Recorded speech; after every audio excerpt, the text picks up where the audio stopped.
Something here is calling us forward, upward motion. We're drops in one ocean. Roll on. Will you rise up with me today? Lift up your voice and boldly say, we are the ones we've been waiting for. Live the dream of your highest calling. Be the hope of a new day dawning. We're the ones who can make a difference.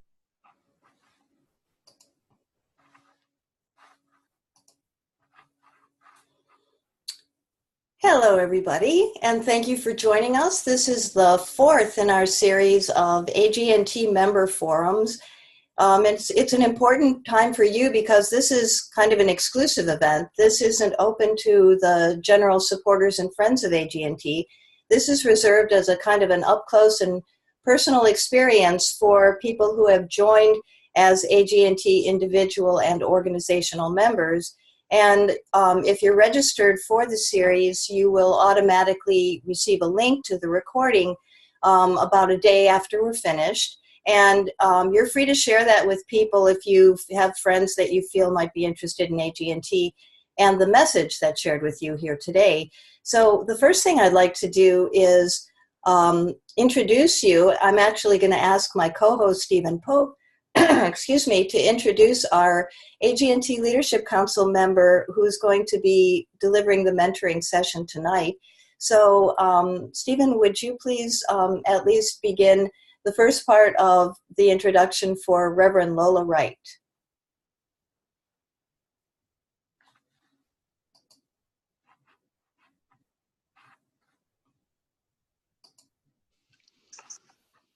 No, I'm here. Can I ask you to start over because you weren't Okay. unmuted. We were pressing buttons at the same time. No, I decided to freak you out by just mouthing words.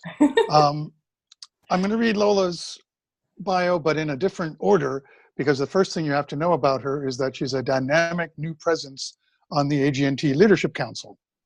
So Lola is a minister, a leader, a speaker, a coach, and if you haven't known Lola before, this is going to be an experience.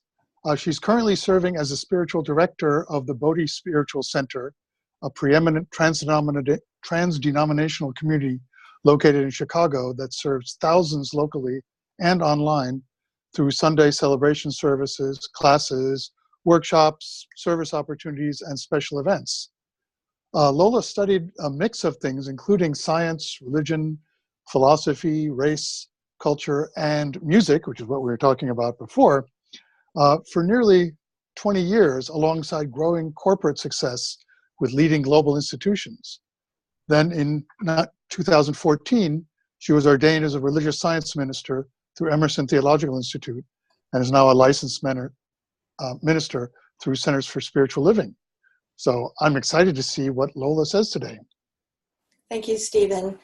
So Rev Lola, would you go ahead and start us off with one of your specialties, an opening invocation or blessing for this group of people assembled here tonight? I would love to. I'm so very grateful to be here. So thank you for saying yes. I just invite you to take a deep breath and close your eyes if that's comfortable for you. Invite your belly to soften, your shoulders to fall. So very, very grateful to be here and recognize the power and presence of this infinite one and perfect life.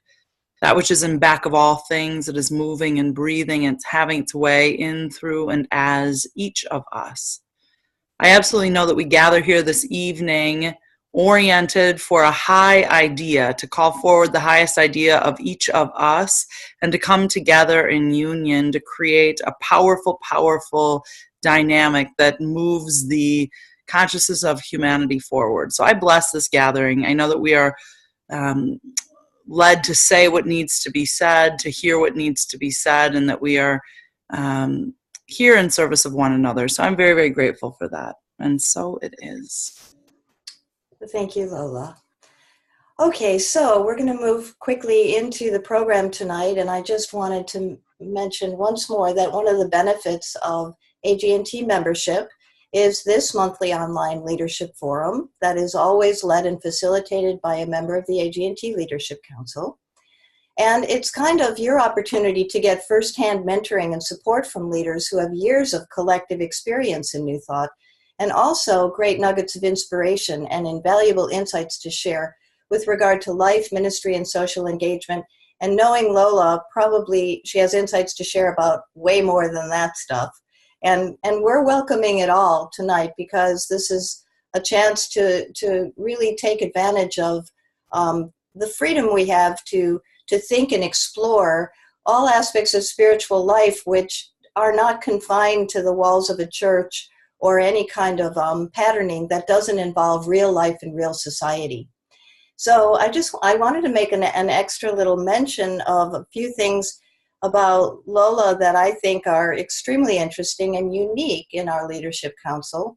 And it's in her official bio, so I don't think I'm telling tales out of school. But as a teenage mom raised by hip hop, Lola navigated domestic abuse, addiction, and it was even tied into the welfare system for a while. In 1998, she found herself in an unexpected encounter with none other than Reverend Michael Bernard Beckwith of the Agape International Spiritual Center. And she says that this detour in her trajectory recalibrated her orientation and worldview, setting her on a profound pursuit of ancient wisdom, New Thought teachings. And you can find out a lot more about Lola's personal journey at LolaWright.com. So, Lola, I'm just going to ask you to dive right in there, and I'll interject comments. And attendees, you can always feel free to raise your little hands on the dashboard or ask questions on the dashboard. And if it's a good place to stop and take a question or a comment, we always will do that. So be sure to participate. Okay, Lola, go for it. So I should say that I am a mom of 4 kids. My kids are 20, 18, 9, and 6. And while I was speaking that prayer, I heard screaming outside of my door. So it's a little bit like welcome to my world. It's not perfect in the lowercase sense of the word.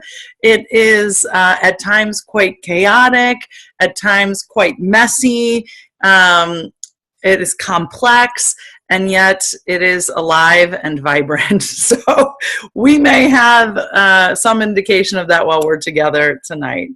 I'm really grateful to be here. I feel just deeply honored to have my life look the way it does today, because it did not look this way for a very long time, and it is because of these teachings that I have the life I have today. And that's really why I'm so committed to, I feel like it is my responsibility to be in my role at Bodhi Spiritual Center on the planet so that these teachings remain available and accessible to other human beings. Because had someone not done that before my arrival to Bodhi, I don't know what my life would look like today. And so, I spoke yesterday. Our theme for the month at Bodhi is titled Holy Disruptor. And the way that we describe what a holy disruptor is as someone who busts up norms in service of the sacred. So, when I speak of disruption, I am not speaking of disruption for disruption's sake. I am speaking of disruption as a mechanism of waking up and moving forward the presence of love, the presence of freedom, the presence of justice, the presence of order. And, there are a couple things that have sort of popped on my radar in my own exploration of that. And I'll share one that I tweeted just a little bit ago. because I think it really captures what we're being confronted with at this time and space. Nice people made the best Nazis. My mom grew up next to them. They got along, refused to make waves, looked the other way when things got ugly, and focused on happier things than politics. They were lovely people who turned their heads as their neighbors were dragged away. You know who weren't nice people? Resistors. And that's by Naomi Schulman. And I think it's a really great opportunity for reflection, because I think what so many spiritual communities are grappling with today, the New Thought movement being no exception to that, is how do we be a place and space of inspiration and still look at the shadow of the human experience. And for so long, the New Thought movement in particular has really rested its hat on being a place and space of light and love, which are wonderful, noble aspirations and intentions and invitations. And I think that the challenge, however, is if we don't have the spiritual maturity to look at the ugliest aspects of humanity, we don't have the capacity to heal or to reveal the higher idea of those aspects of ourselves. So one of the things that I, over the last 4 years of being involved in the way I've been involved at Bodhi, I am someone who I can't not talk about the elephant in the room. It is the thing that has gotten me in the most amount of trouble my entire life, but I can't live with the discomfort of not speaking of the inequities or the injustices in a place and a space. And I think that that's the growing edge right now for the New Thought movement. And I also think that our willingness to get comfortable talking about what is actually occurring in the world of form is our portal into growing the conversation in a meaningful way. So the extent to which we have greater facility navigating social issues, we will actually become an increasingly attractive conversation on the planet. And so what's interesting to me is, while there are great demonstrations of thinkers that have essentially taken the principles of this teaching and have been wildly successful with them. You know, we could name many. We could name Deepak Chopra. We could name Eckhart Tolle. We could name Oprah Winfrey. Amazing human beings, so grateful for the contribution that they've made to humanity. It's very clear to me that humanity is now calling for the next generation of that. And I don't mean age. I mean, what's the next iteration of that conversation? What is the application of our teachings, not solely at the level of individual consciousness, but the application of our teachings at the level of the collective, systems, structures, institutions? One of the things that I love and appreciate so much about this movement is its roots in education. Its roots in critical thinking. There was a man, a brilliant man named W.E.B. Du Bois in this country. And he was a challenger of his present day politics, of the present day society. And he was really speaking out at a time where lynchings were, very common practice. And one of the things he said is, education must not simply teach work. It must teach life. And that is what these teachings, I believe, were intended to foster, is not just a navel gazing, not just not just how do I produce the job that I want. Wonderful skill. But how do I do this thing called life? How do I contribute to society? How do I grapple with that which is occurring on the planet? So, I have been pretty outspoken in our community around our social political landscape. And, there are people that I think have probably left Bodie as a result of that. And I would say there are far more people that have come to Bodie as a result of that. And so really the invitation that I want to offer this community of leaders, because whether you are in an official capacity of leadership as a minister or a practitioner, or you are someone who is a leader by virtue of whatever influence you have on the planet, is I want to create a place and space where there's conversation that's encouraged and where we can develop a greater muscle to have difficult conversations. One of my mentors has always said to me, you cannot shift what you cannot accept. And there is something that is brewing at the level of mass consciousness in this country that many have been aware of for hundreds of years. And in this specific example, I'm referring to race in America. I said yesterday at Bodie, if we were in South Africa, we would have a cultural reference of apartheid. If we were in Germany, we would have a cultural reference of the Holocaust. But we are not in those countries. We are in the United States of America. And so if we are not looking at the collective consciousness that created an environment of such violence to Native people and to and through chattel slavery, I think there's really something missing. And I realize that people might be like, hey, look, I just wanted to come to this New Thought conversation tonight. What is all this about? Religion in America is struggling to a very significant extent. My mom was at a luncheon last week with Father Flager, who is the pastor of St. Sabina's. He has been kicked out of the Catholic Church many times, and because he's quite radical and he's outspoken and he calls Rome on its stuff.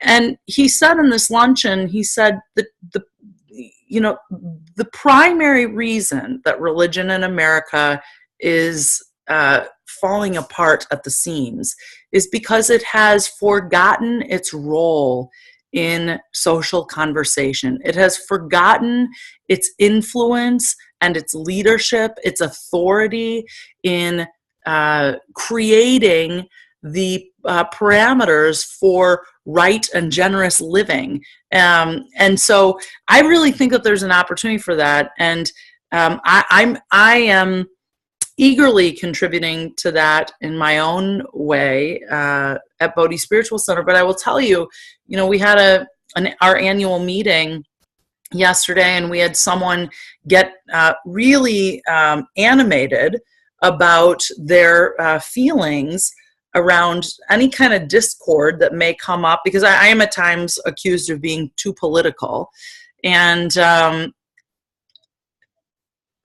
I don't know how we could say that the holiday of Easter was not political in nature, or the holiday of Passover wasn't political in nature. Spiritual leaders have always been political in nature. And I think it's important for us to distinguish between political and partisan. Those are very distinct concepts.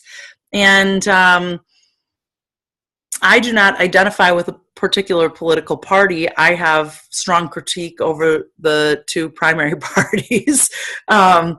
But I am deeply interested in the application of politics to the human experience, particularly in this country. And I feel like it is my mandate as someone that leads a community of engaged human beings for us to grapple with real social issues. So there are a handful of things that we have done at Bodhi. We recently had a reproductive justice panel. And we invited leaders from across the city that were subject matter experts on reproductive justice issues, and we grappled with the conversation. We had about 50 community members attend in person and others online. And it wasn't always nice. My feeling is if our highest ideal is nice, we've sold ourselves out. I don't desire every day when I wake up to demonstrate my nice capacity. It's just not the highest idea of and for my life. Number one, I think there's a great distinction between nice and kind. I think there's an important distinction there. What one of my teachers once said to me, Lola, you are like a pit bull for people. My husband always says, if people knew your heart, honey, they would know how much love is in your impatience. And I'm like, that's true. And so we had this annual meeting yesterday, and one of our community members expressed her great support of our robust conversations around social issues. And then someone sent an email last night and really critiqued my response. The first comment, while they are in support of our application of our teachings to current social issues, they got very animated and very enlivened. And there were a couple expletives that were shared in their endorsement of our conversation. And so in an effort to sort of temper the space, I said, I really get what you're saying. I appreciate that you appreciate the need for us to have relevant social conversations at this time and space. And I am absolutely in support of that. And what I know is that this place may not be for all people, because not all people will have a resonance for the grit of this conversation. If you desire a lighter conversation, one that is not interested in looking at the shadow side of humanity, then Bodhi Spiritual Center may not be the right spot for you. And so last evening we got correspondence from a community member who was really hurt by that and said, we say we honor all paths. We can't be taking a stand on social issues and telling people that if they don't get on board, that they can't be here. And I think that that response is precisely why leaders don't want to lead. It's precisely why oftentimes it's safer for leaders to stay, to ensure that their approval rating remains high. And I just, would say to anybody who is in this conversation that's feeling like they're on their growth edge of speaking out and listening to what's really true to them, keep going. And you know what? It's okay if you don't do it perfectly all the time. People will have deep honor and reverence for your authenticity and your practice. And most human beings can sniff out someone's attempt at trying to keep things in a box. And dare I say this, Barbara, but I really think that this is, again, like, I'm sort of the girl that likes to look at the thing that we may not always be talking about, but like there's lots of evidence to suggest that the New Thought movement is no different than every other spiritual movement in the country. It's struggling. And we have to ask ourselves, well, why is that? Because the teachings are highly attractive to people. Oprah has demonstrated that. The principles are highly attractive. But there's a hunger, there's a longing in the consciousness of humanity to start telling the truth, the whole truth. In the 12-step programs, there's an expression, you are as sick as your secrets. And this country has some deep secrets that at a mass consciousness level, it's been unwilling to discuss. And so, this weekend was the opening of the Museum for Peace and Justice in Montgomery, Alabama. And there's an incredible memorial that has been in the works that has been unveiled this weekend by the Equal Justice Initiative.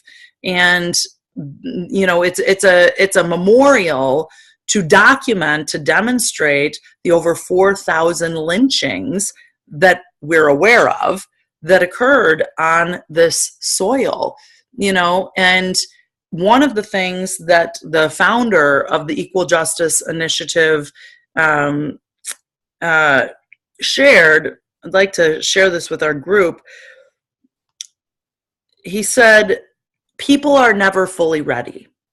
It's always a challenge, but that's why it's so important. That's why it's so urgent. You could say that this country wasn't ready for emancipation in 1865. You could say it wasn't ready to give up lynching. You could say it wasn't ready for the Montgomery bus boycott. It wasn't ready for the civil rights movement. But it is necessary because there are too many of us who want to be free, and we can't get to freedom if we don't talk more honestly about our past. His name is Brian Stevenson. He's the founder of the Equal Justice Initiative, a brilliant Harvard-trained civil rights attorney who has devoted his life to dismantling mass incarceration and to really demonstrating the problematic nature of the 13th Amendment. And, really, I think what he says there at the very end is so critical for us. We can't get to freedom if we don't talk more honestly about our past. And for me, that's the very essence of our teachings. What we say in this body of work is that there is stuff that lives in the subconscious mind, and it is running the program. And the extent to which it is left undistinguished, it's in the background pulling the puppet strings of your life. Well, if that is true at the level of the individual, then that must also be true at the level of the collective. So what is living in the soul of America that we have been unwilling to look at? That's the opportunity for the consciousness of humanity at this time and space, is to have open and honest and messy conversations and not just glaze over the violence, the pain, the hurt, the evil. We don't like to use that word evil. And I would love to break down the word evil in the realm of the New Thought paradigm, because I think our discomfort with the word evil keeps us trapped. Yeah, I mean, I don't know. I'm sort of like, Barbara, tell me what you think. Yeah, triggered implies that I was moved in a negative way, but I love this conversation. I understand and agree with it about 110%. And so I have a few things were sort of coming up during that time. I love the quote that you used about how we're never ready for change. And it occurred to me that might be because we have to redefine the way we understand the word ready. Because I think that the signs of being ready for change are exactly the opposite of what we think the time is. And the time, we're ready for change now because of the chaos, because of the divisiveness, because of the chaos, because of the acceleration of conditions that no one can understand or make sense of, and because we're feeling that sort of passionate impulse in our heart to say, I know that I want to do the right thing. I know I want to do something. I just may not always be sure what that is, because this is brand new territory. If it's really change, as Michael Beckwith says, it's going to be a surprise. And so it's daunting to me when people say, well, how can we take a stand on anything as a religious community when we may alienate people because we say we honor all paths? Well, I think it's Abraham Lincoln to whom is attributed the quote, "You can't please all of the people all the time." Okay, so Stephen's microphone is on. So what I really want to know here is why do people conflate being open and to honoring all paths and saying that just by honoring the path that people can't say this isn't for me and go away, but that doesn't mean that we don't honor their path. And, if we want to always default to the lowest common denominator, why would anything you say as a minister or anyone else who's on the call today or listening to the recording, why would anything you had to say be of value to anybody sitting in your congregation and listening? I mean, I really think it's a question of it's time to grow up now, and these times are qualitatively different than any other decade that I have lived through, and maybe we need to pay attention to that. So before, Lola, I know you're going to comment on this, and I want you to go on, but I also want to remind our attendees that if anybody wants to get into the conversation, to raise your hand and oh, we got one. We got a taker. Lola, do you want to speak before Stephen comes on? Okay, so Stephen, go ahead. Well, I just wanted to ask Lola, since she offered to, the last item she said was, I mean, I feel a great importance about thinking about our nation's denial.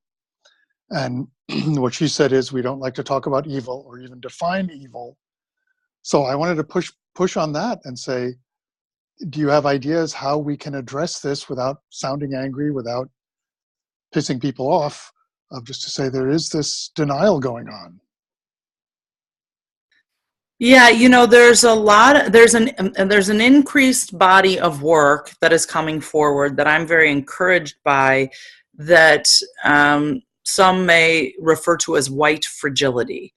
And it's the discomfort of, in this case, the white community, to look at the things that we can then feel guilty about. And then because I have such discomfort in owning what occurred, I become like fragile. And because I am a part of this big power system and power structure, we don't want to upset the apple cart, and we're all trapped when that's the case. So I think that for me, the great practice is, I want to talk about this at sort of the individual level and at the collective level. And I think actually part of the challenge to answer that question, Stephen, is that I think a lot of people don't even really know the history of this country, which is one of the great challenges, which is why, to me, this Museum of Peace and Justice and this memorial of the lynching that occurred in this country is so critical, because it's very easy for people to want to turn a blind eye when there's not a real understanding of what actually has occurred in this country. And that's really, in my bio, it says that I was raised by hip hop. For me, what really happened was in 1993, an album called Midnight Marauders was dropped by a group called A Tribe Called Quest. And all of a sudden, there were all kinds of cultural references made in this music that so captivated me, but I wasn't catching the cultural references. And so I was so mesmerized by the music that I was like, I have to understand these cultural references. And as a result, I went down a deep rabbit hole of Black liberation, philosophy, and theology. And all of a sudden, a world was opened up to me around the history of this country that was never previously taught to me in my school settings. And I thought, well, that is fascinating. So, one of the great challenges is that we have Black History Month. One of the great challenges is that we have Pride Month. Like the fact that we relate to humanity as like special feature moments, as opposed to like embedded aspects of our shared history, is part of the problem. And that is the way that the power structure remains in denial. It doesn't actually have to sit, because here's the thing, the kind of spiritual maturity that is required to sit in the discomfort is something far greater, far more profound than the obsession with light and love. I think light and love are wonderful, but the master, in my opinion, is the one that has the capacity to sit with the darkest aspects of humanity. Yeah, I wanted to, we also have a comment or a question that's coming up now. And I wanted to just briefly mention that this month, we have a series of these webinars on different topics. And we have one that's very popular called the Divine Feminine Peace Spa, which is just kind of a tongue-in-cheek name, but it's turning out to be a real retreat for people. But every month we have an international woman leader from, well, Ila Gandhi, or this month it was Dolores Huerta, who, as some of you might know, actually in a very major way co-founded the United Farm Workers Association with Cesar Chavez, and has in her own right been a leading political feminist movement advocate, and chemical pollution in the fields and youth rights, and just having a conversation with her, who it was her 88th birthday on the web that we celebrated with her on our webinar. And she was, Lola, you would have loved this. Maybe you can check it out on the recording. Well, at 88, she's just as scrappy and sharp as she ever was. And when she was completely outnumbered by not just men, but people who were actively trying to oppress and hurt her, she never backed down for a minute. She just got scrappier and scrappier, and sort of defined the challenges of what it takes to care so much about a dispossessed population, and the life-threatening, not just life-challenging, but life-threatening challenges that they were facing. She cared so much about that aspect of humanity, which happened to be her own people, trying to assimilate and be good citizens and good participants in this nation for excellent reasons, by the way. And so she achieved great shift in that level. And the quote that you mentioned before, you cannot shift what you cannot accept. She had to understand the field of that discord so greatly that she could know that no matter who she was talking to or what her agenda was, that she had their respect, and she had information, and she had a solution, and she had the ability to collaborate and to stand her ground when she needed to, and to not back down, etc. So this, especially as a woman in that generation, it begs the question, where would activists in many categories be if we didn't have these pioneers in so many fields, who were tremendously unpopular in their day, by the way, my dear? So I just wanted to bring in that kind of affirmation, and also to ask one of our participants, who happened to be the very first organizational member to sign up in our new membership drive in 2018. So I'm going to ask Ann Thacker. Ann, I'm going to attempt, there's a little lag time, to put you here on the screen so that you can talk to Lola, ask a question, or make a comment.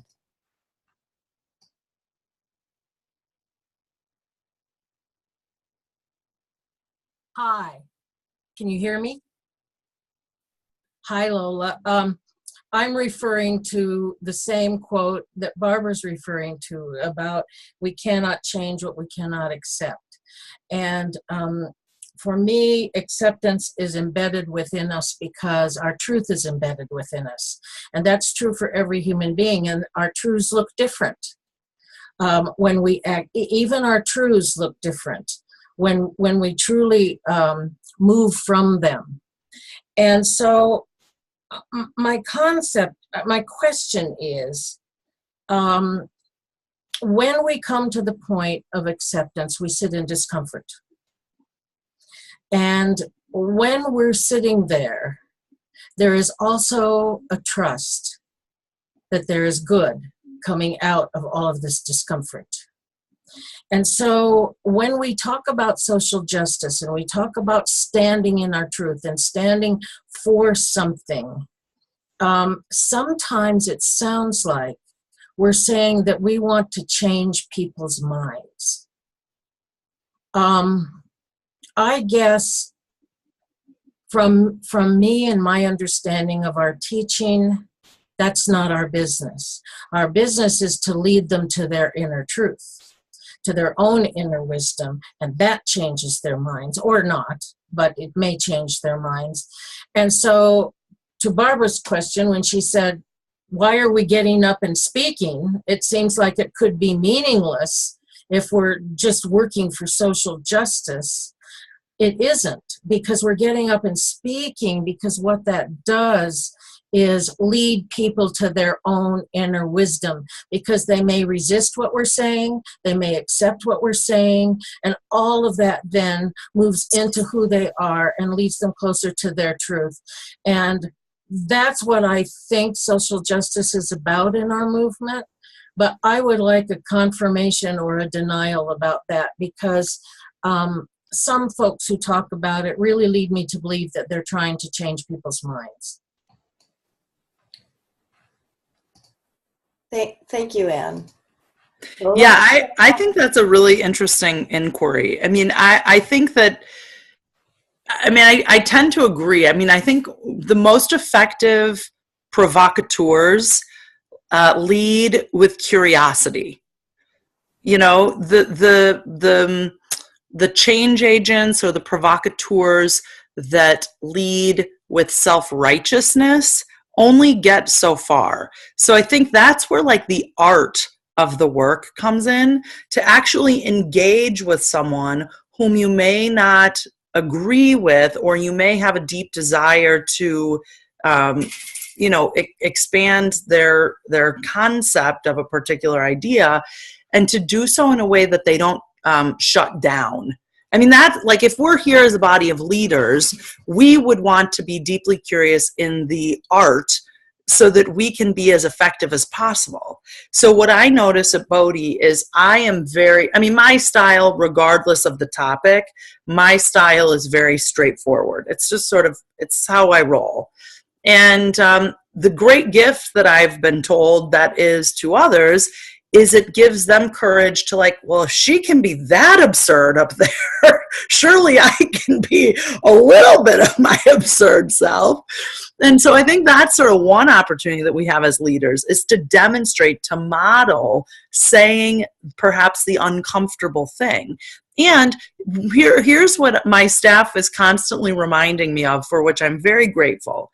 Lola, the people that give you the hardest time about your radical positions also continue to show up. They keep coming back.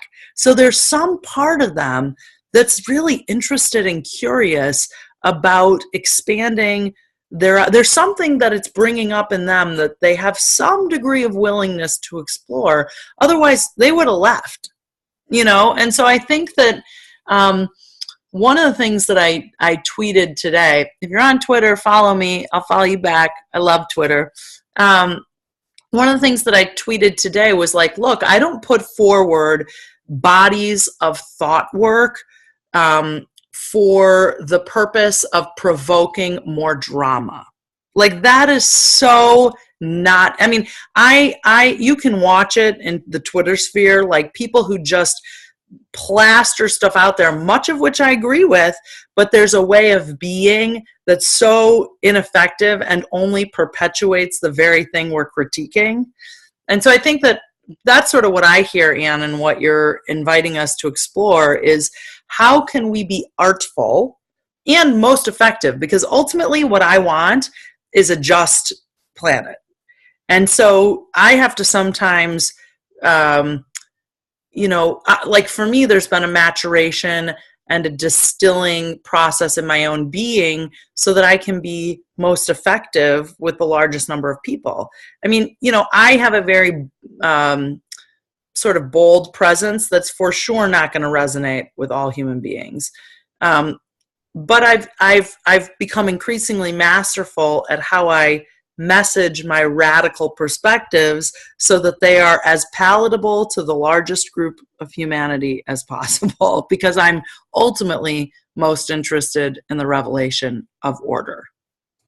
Yeah, that makes such good sense to me. We have another webinar once a month with Steve Behrman, who some people know as Swami Beyondananda. But he's also a very astute political analyst, and he's got a radio show called Wiki Politiki. And we had as a guest Reverend Kathleen McTeague, who is the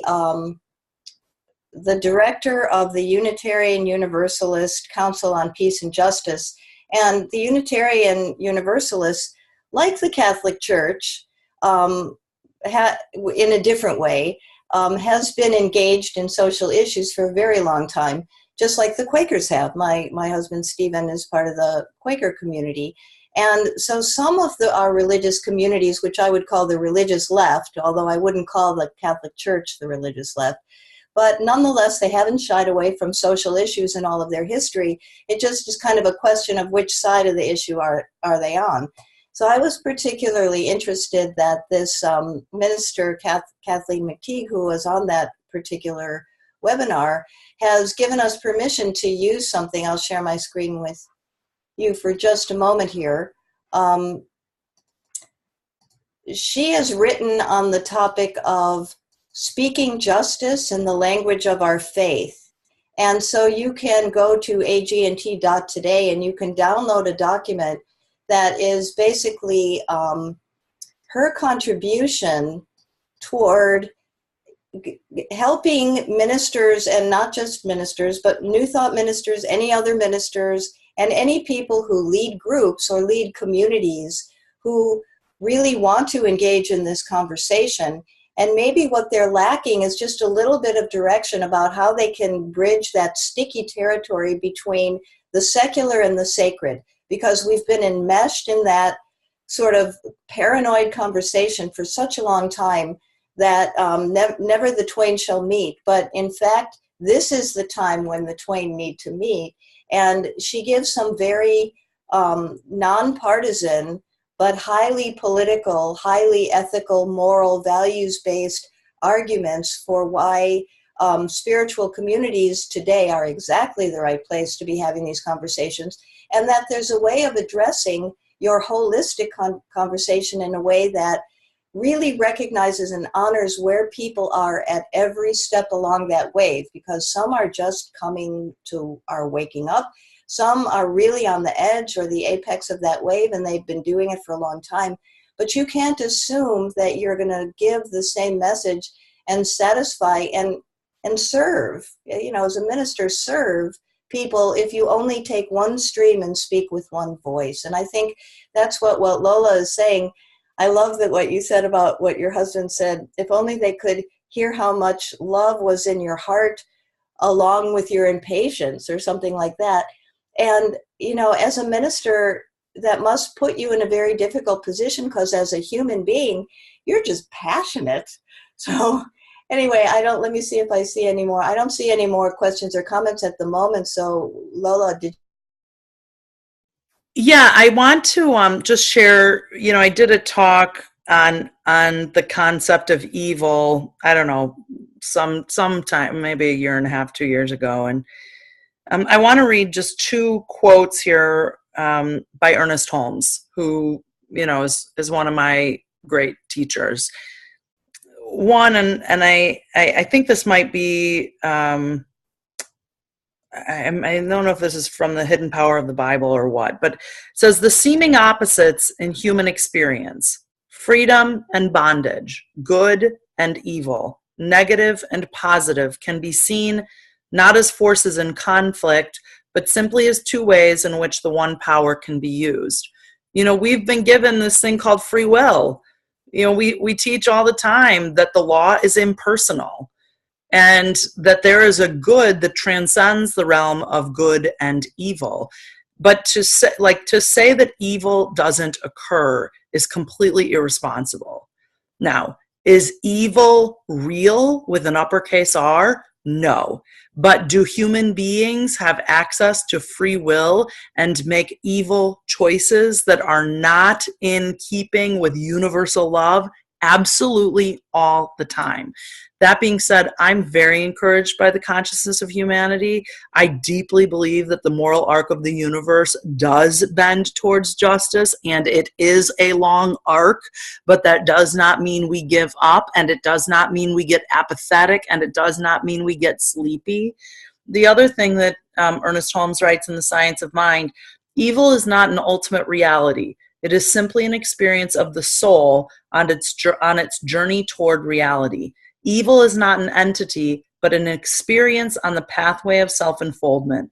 It is not a thing of itself, but simply a misuse of power. So, I just, for any of our, devoted new thought, students and teachers, I think it's important to know, like, a guy like Ernest Holmes did not shy away from understanding that evil does happen in the human experience. And we have the opportunity to wake up ever more to our union with the infinite presence that resides right where we are and that binds us and connects us one to another. So, what I am inviting my community into, and that I invite our community, that's with us gathering, is to don't be afraid to look at the ugly. Don't be afraid to look at the shadows, because our willingness or our unwillingness will yield particular results. And I absolutely know, do I have a moment to just tell a really quick story, Barbara? And this is like so outside of the scope of our traditional community conversation here. I realize that, but you've just entered into Lola Wright's world. So I apologize if you think, who in the world is this girl? So a number of years ago, it was probably about 4 or 5 years ago, my husband and I had our first weekend without kids. And it was like a big deal. Like, we were going to have 4 days, first 4 days in our house, no kids. It was amazing. It was better than going to the most glorious destination on the planet, just being at home without kids. And so we walked to a restaurant not far from our house, and it's like a Latin fusion spot, and they have this patio, and it's like being on a tropical island. I mean, you don't even feel like you're in our town anymore. And my husband does not drink much. He's really not a drinker. And I am not a drinker all that much either. But I mean, he's just not a drinker. And he orders a margarita flight. And I'm like, wow, we are getting festive. And he starts the margarita flight. And I say to him, honey, I start asking him about these different women and how they occur for him. And he's like, oh, well, this woman, I experience her like this. And I'm like, oh my gosh, my husband's this very buttoned up person. And now he says the margarita flight. And he's sort of telling me, these interesting things about women. And I ask him about a particular woman he knows. And he says, she's sort of like sexy meets nerdy. And I'm like, oh, really? I had no idea she occurred for you that way. And then I said to him, well, what am I? And he was like, do you want me to tell you what I think? I said, yeah.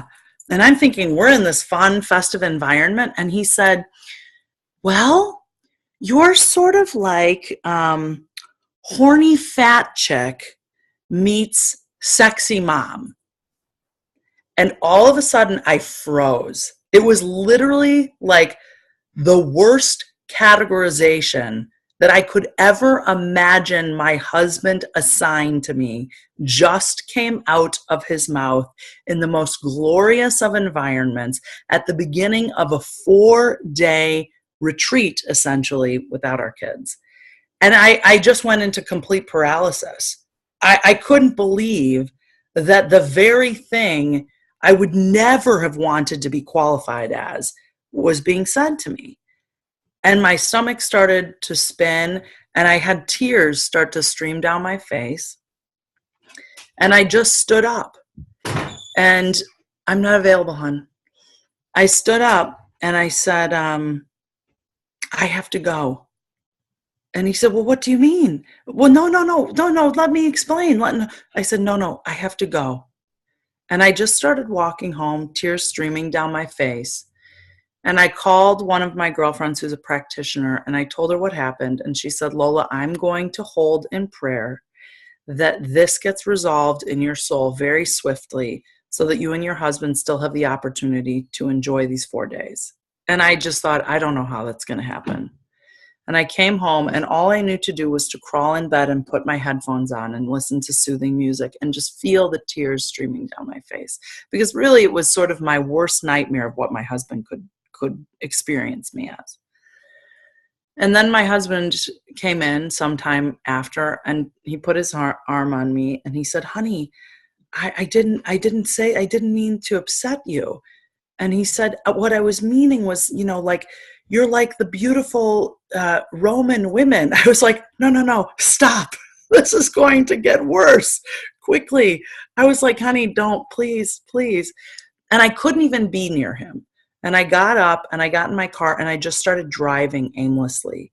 And I just kept repeating, horny fat chick meets sexy mom. I mean, I could think of no worse label. And I drove for hours, just streaming tears down my face.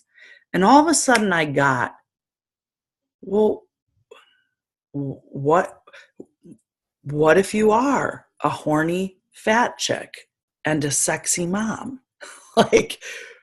And all of a sudden I was like, I am that. I am a horny fat chick and a sexy mom. And it was like, all of a sudden, my worst nightmare had come flat in my face. And until I could be in complete acceptance of like, you know what? That does live in me. It had complete power over me and I didn't even know it. And that's what I feel like is occurring in this country right now.